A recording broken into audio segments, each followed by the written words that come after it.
Esther अध्याय 3। या गोष्टी घडल्यावर अहश्वेरोश राजाने अगागी हमान बिन हम्मदाथा यास बढती देऊन उच्च पदास चढविले व त्याच्या बरोबरच्या सरदारांपेक्षा त्याचे आसन उंच केले। राजद्वारी असलेले राजाचे सर्व सेवक हमानासमोर वाकून त्यास मुजरा करीत असत, कारण त्याच्या बाबतीत राजाने अशीच आज्ञा केली होती। मर्दखय काही त्यास नमन अथवा मुजरा करीत नसे। तेव्हा राजद्वारातील राजसेवकांनी मर्दखयास विचारिले की तू राजाज्ञेचे का उल्लंघन करीतोस? ते रोज त्यास असे बोलत, तरी त्याने त्यास जुमानिले नाही। तेव्हा मर्दखयाचे हे करणे चालेल किंवा नाही हे पाहण्याकरिता त्यांनी हमानाच्या कानी ही गोष्ट घातली। आपण यहुदी आहो असे त्याने त्यास सांगितले होते।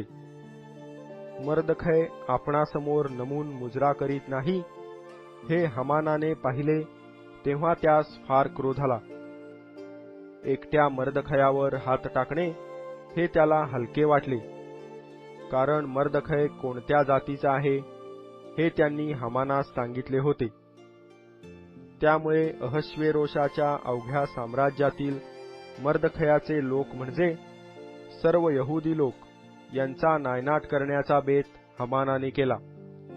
अहश्वेरोश राजाच्या कारकिर्दीच्या 12व्या वर्षी त्यांनी पहिल्या म्हणजे निसान महिन्यापासून हमानासमक्ष पूर चिठ्ठ्या टाकावयास लाविल्या।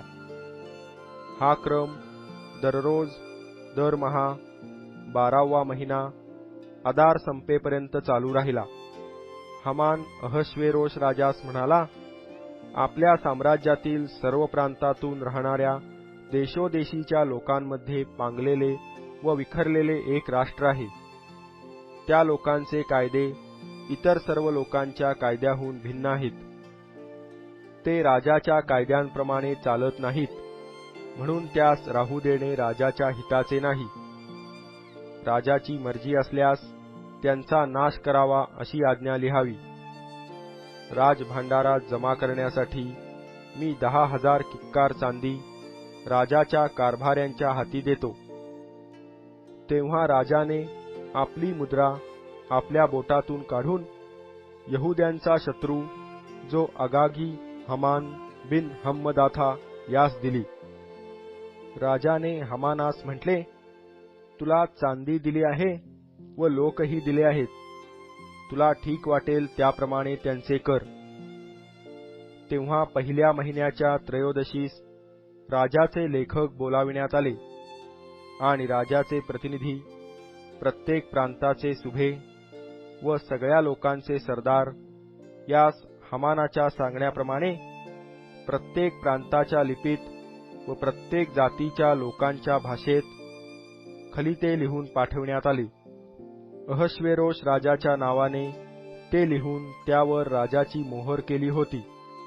राजाच्या सर्व प्रांतातून जासुदांच्या हस्ते अशा आशयाची पत्रे पाठविण्यात आली की एकाच दिवशी म्हणजे 12व्या अदार महिन्याच्या त्रयोदशीस वृद्ध, तरुण, स्त्रिया, मुले अशा सर्व यहुदी लोकांचा विध्वंस, संहार व नायनाट करावा व त्यांची धनसंपत्ती लुटून घ्यावी।